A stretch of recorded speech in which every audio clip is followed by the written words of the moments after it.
You arrive at the police station within half an hour of leaving the hotel. Again, the driver uses the machine to carefully pay for the parking ticket and then returns to the car to place the ticket on the car's dashboard. Again, you apologize for not having any money. You pass a sign in the lobby that is in Arabic, French, and English. The sign says, "Police station, next floor." The sign has been laminated. This is encouraging. When you get to the top floor, you panic. Has this been a ruse? The hallway is filled with mismatched chairs, all facing different directions. The police station looks like it's just been moved into or is about to be vacated. The plaid-sneakered man with a mustache, whose father once read Paul Bowles, talks to another man with a mustache, and you hold your breath.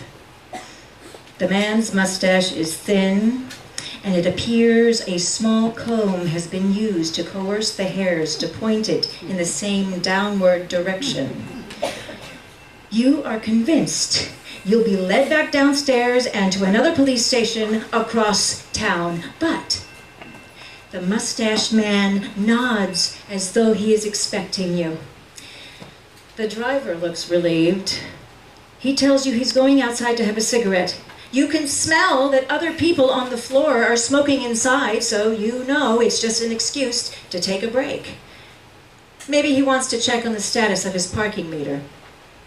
The mustached man leads you into a room with 4 desks, one of which has a computer. 2 other men, also with mustaches, enter the room. You are ushered to a chair on the other side of the desk with the computer. On the desk is a box holding paper clips and erasers and thumbtacks.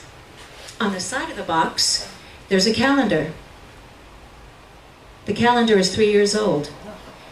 The ceilings are high, and the eggshell paint on the walls is peeling. The room has a photo of a man who you assume is the king of Morocco. On top of a filing cabinet sits a bouquet of fake flowers. You imagine the flowers were brought in by a secretary or one of the detective's wives who wanted to add some color, some semblance of cheer to the empty room.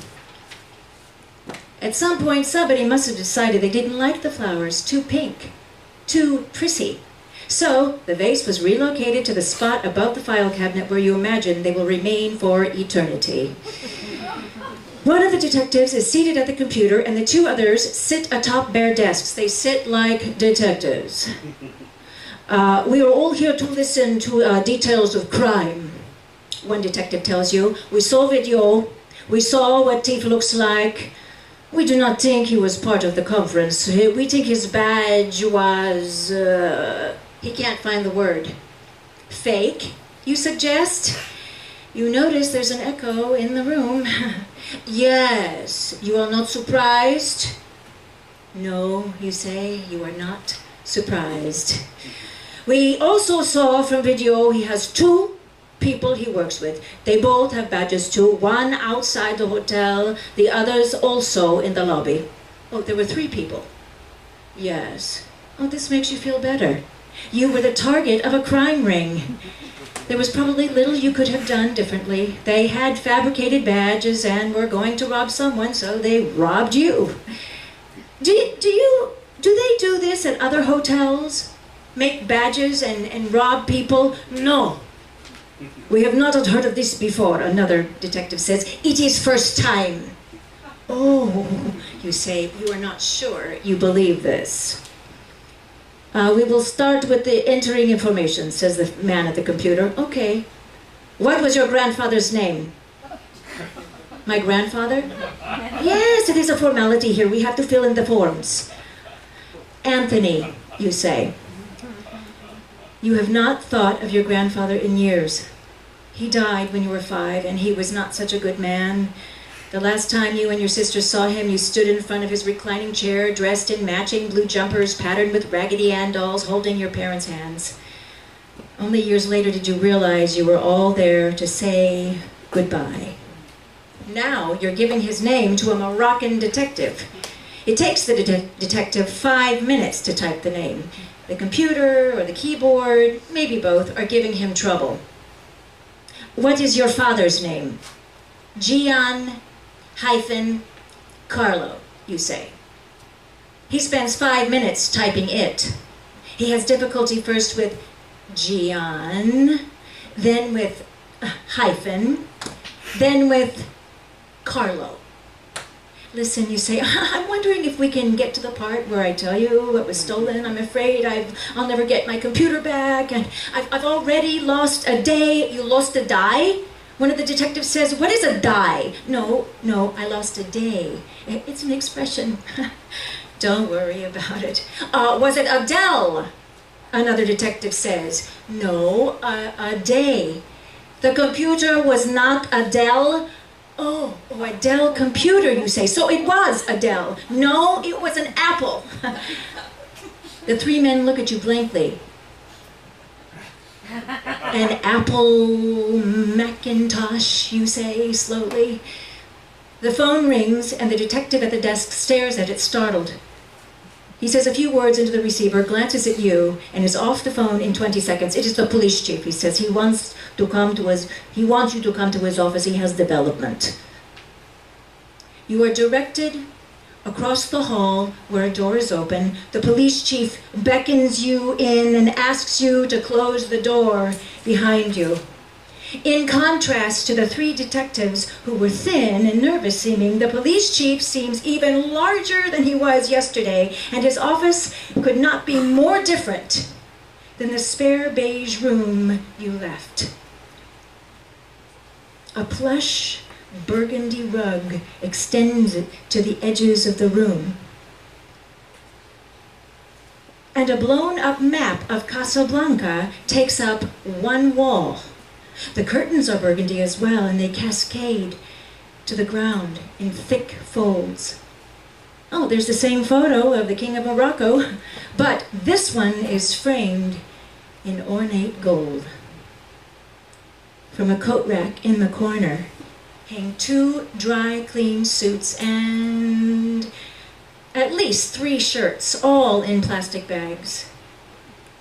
A tie that's already been tied hangs from a hook.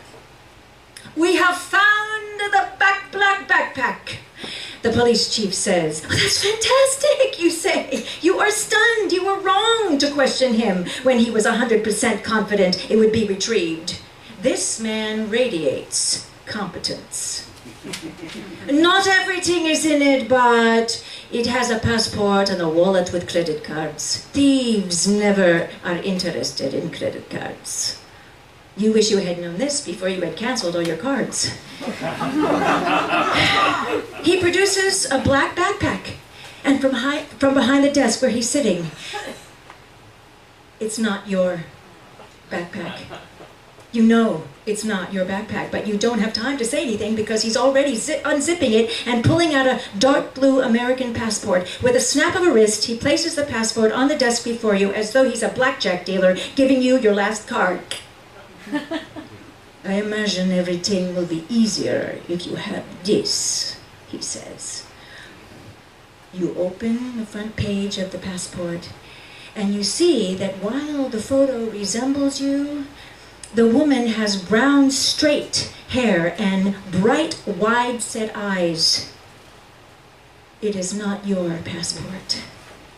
It belongs, you see, to a woman named Sabine Alice. The chief of police places a red wallet in front of you. They took the cash from the wallet, but it still has the credit cards. You wonder if these credit cards, like yours, have been canceled. You imagine using these cards to check in the Regency and ordering everything on the menu before sleeping all the sleep you have not slept. It strikes you as relevant that the police chief has not asked you for your name, that he has been careful with how he describes the backpack, wallet, and passport. Here is the backpack. Here is the wallet. Here is the passport. Not once has he called any of them yours.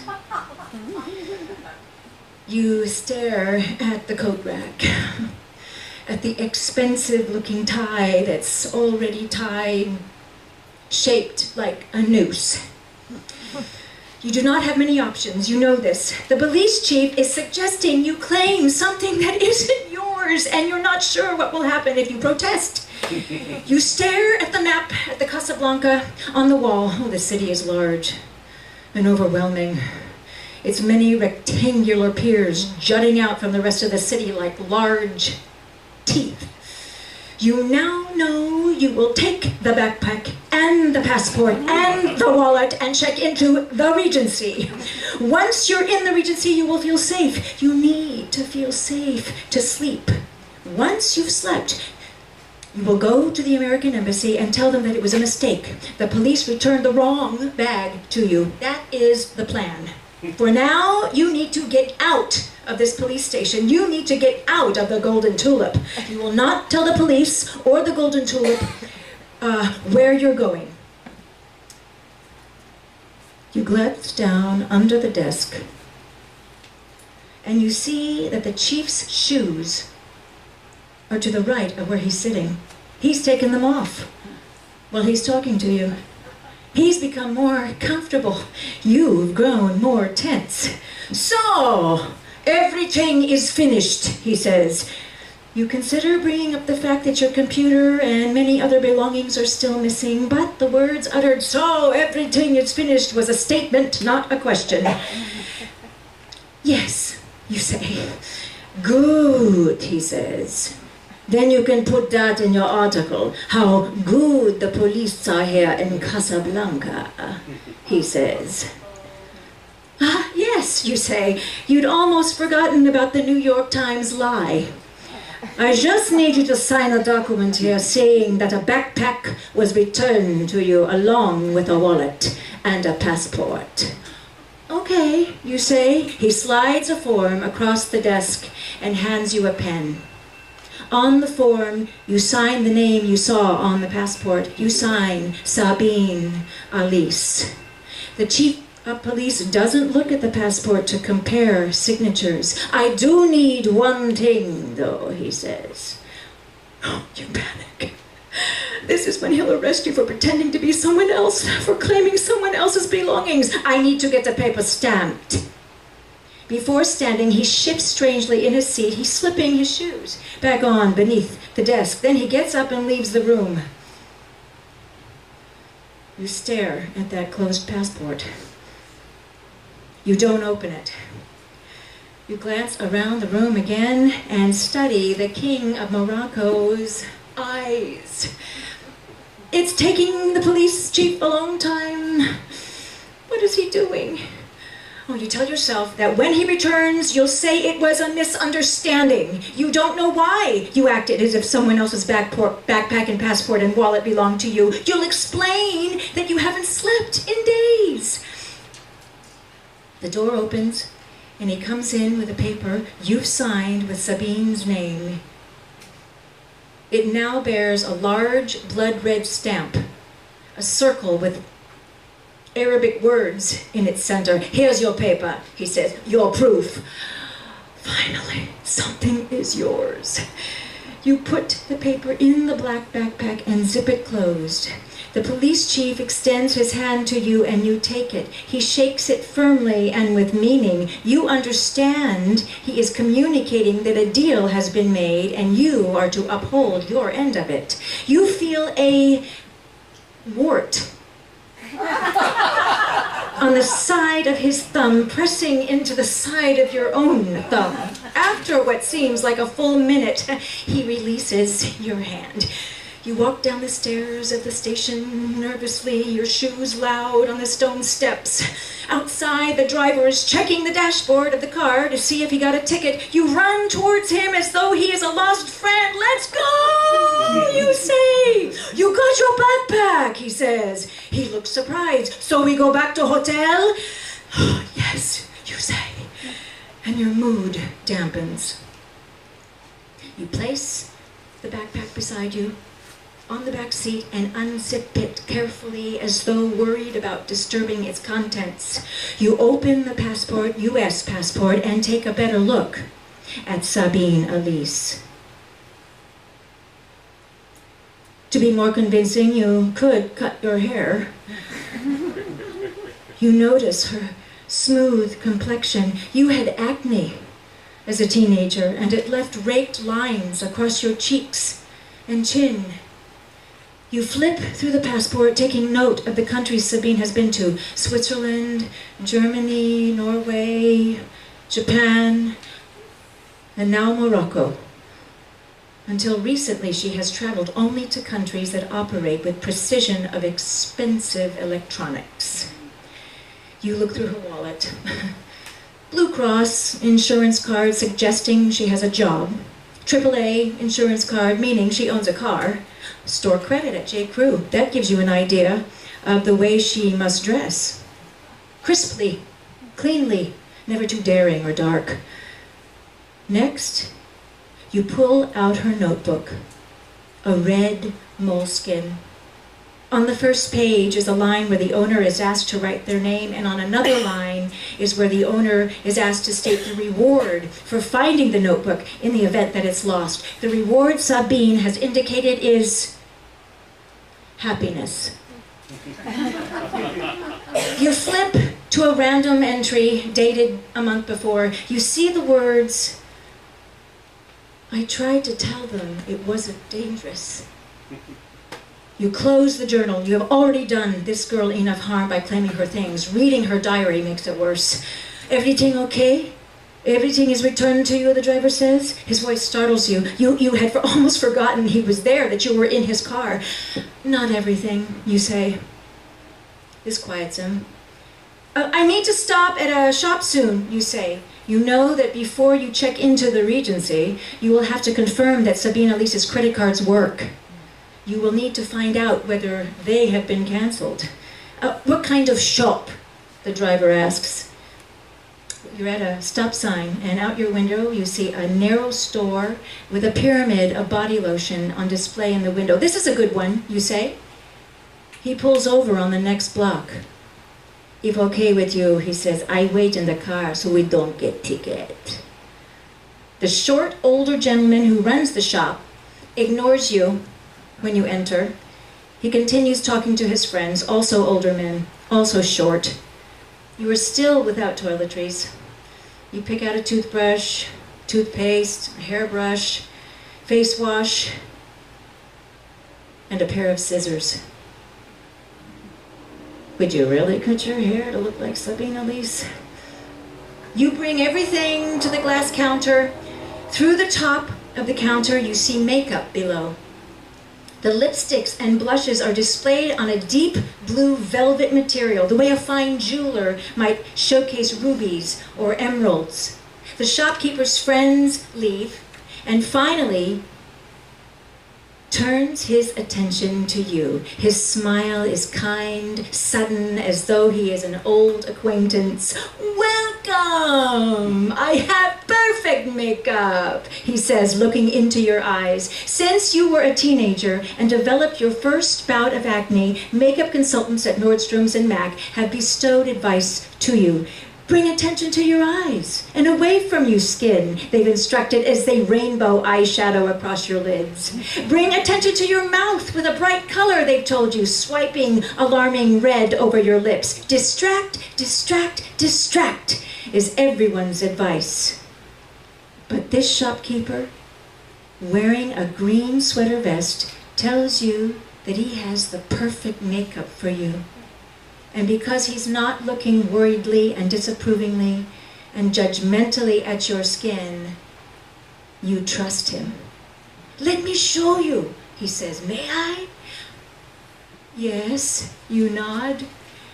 He applies a thin layer of foundation. "You want it thin," he says. "No powder." "You're right," you say. "Everyone always wants to do powder, and that accentuates it." "Too fast," he says. "I don't understand. Can you say again, please?"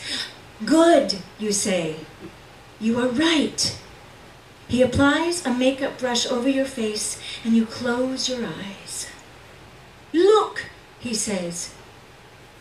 And you open your eyes. He's holding a handheld mirror up to your face, and you have no choice but to look at it. There's still the palimpsest of acne. But for the first time in 15 years, your skin looks almost smooth. Can I take this to the window? You say, carrying the mirror toward the natural light.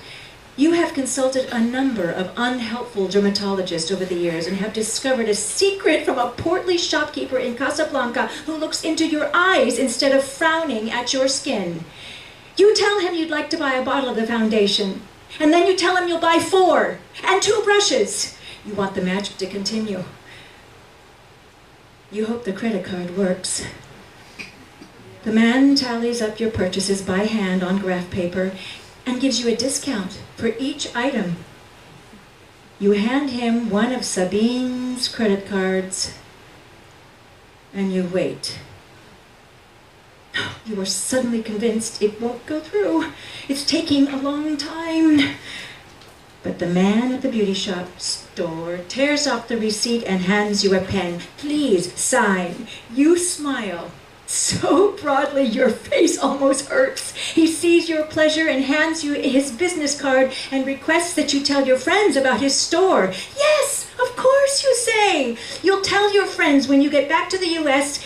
the address of the narrow and nondescript beauty shop in Casablanca that sold you toiletries at a discount and charged a credit card that was not yours. You return to the car. And maybe it's your imagination, but once you're on the road, the driver continues to sneak looks at you in his rear-view mirror. He notices something is different. The driver takes you back to the Golden Tulip, and you thank him. You tell him you wish you could tip him, and he too looks dismayed that this is not an option. You flee quickly from the car, wanting to escape his disappointment. You go to your room, which still has not been made up. The bedspread is contorted into an unwieldy bundle at the foot of the mattress, and pack up your things. You take out the scissors you purchased at the beauty store, and you cut your long brown hair to shoulder length, like Sabine's. You place all the hair you've cut onto a long piece of toilet paper that had stretched across the sink counter. When you're done, you roll up the tissue with the hair inside and flush it down the toilet. You flush again. You leave your key card on the top of the television set. You walk through the lobby in the direction without informing anyone where you're checking out, without looking in the direction of the clerks at the desk. You exit through the front door with your luggage and the black backpack over your shoulder and turn right. Something about this seems familiar to you. You remember this is exactly what the thief did when he left the Golden Tulip. He pulled the backpack onto the shoulder, exited the front door, and turned right. You walk down the boulevard called Place des Nations Unies, dragging your suitcase, and you immediately sense your error. There are no other Western women walking down the street alone. You keep your eyes on the Regency in the distance, and you move quickly through the crowds. The sun is high in the sky, and it's hot on your skin, and too many faces are turning towards you. You half expect to see someone wearing your backpack. You arrive at the Regency. A doorman in a suit opens the door for you, greets you with "Good afternoon," and he stares out at the distance to see how you've arrived. By limo or van? You are pulling your suitcase and wearing Sabine's black backpack, and you realize that you are probably the only person who's arrived at the hotel by foot. You pass through a security portal and enter an enormous lobby. Its sofas are mocha-colored and deep and plush, the kind of sofas that are easy to relax into and difficult to rise from. White orchids are staged artfully throughout the lobby, and Lauryn Hill music pulses softly through the speakers. Everyone is dressed as though going to a business meeting in London or an upscale lunch in New York. No one is dressed as though they are in Morocco. They are not dressed in long skirts and scarves and sandals, the clothes you imagined yourself wearing here. To your left is the reception desk. The area in front of the desk is large and vacant, and there is nowhere to sit. A theft would not happen here because there's no place for a thief to linger, to watch.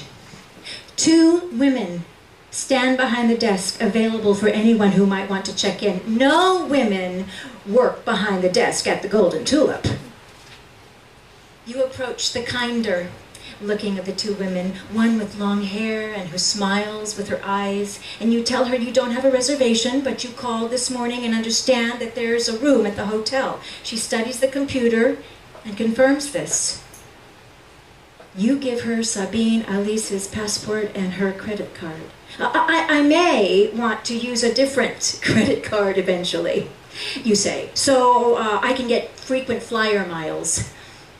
You congratulate yourself on giving a valid explanation. Is it okay if I switch credit cards when I check out?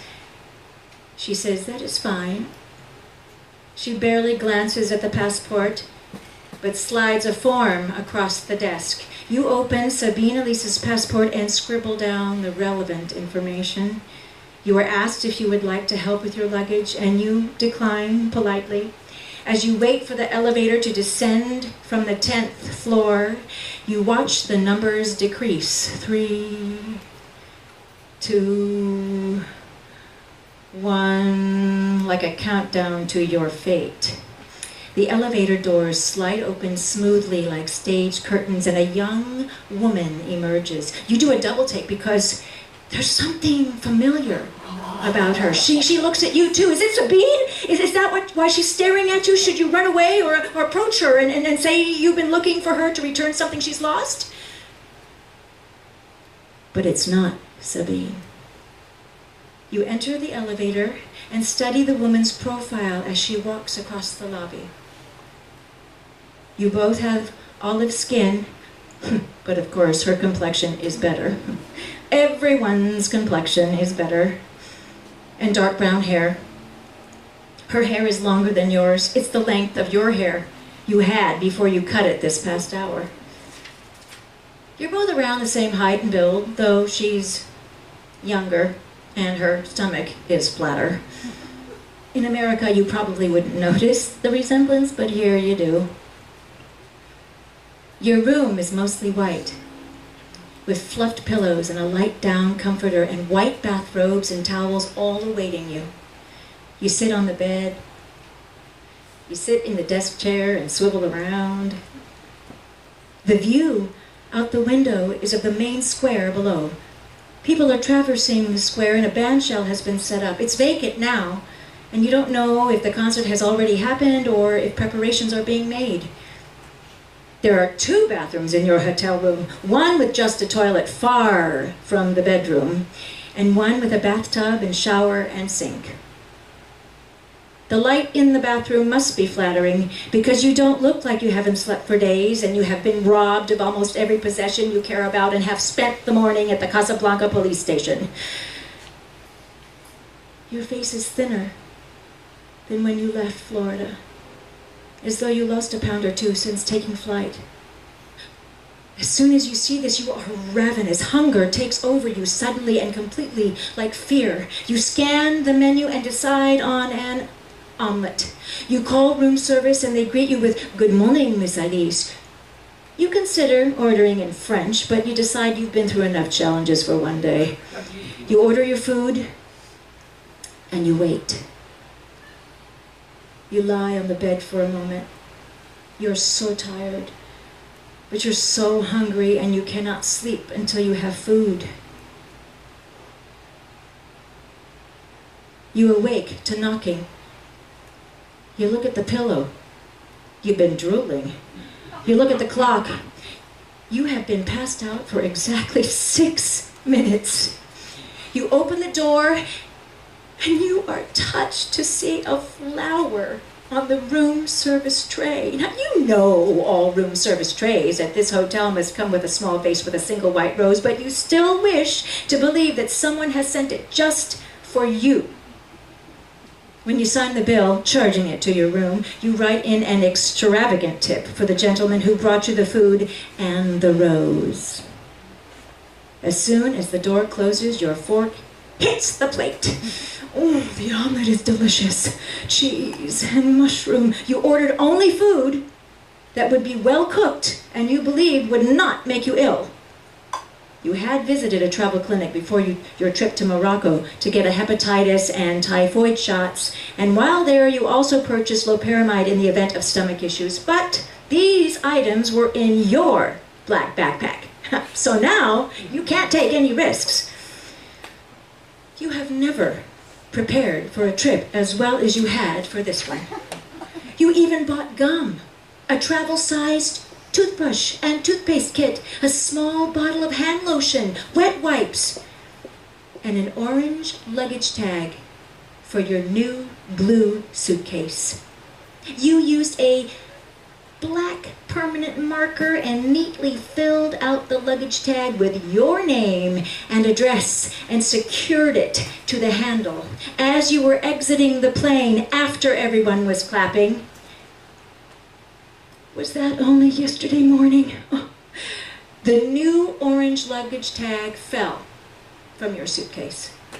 The man behind you handed it to you, and you thanked him and stuffed it in the small pocket of your new black backpack. Now you own nothing with your name on it. And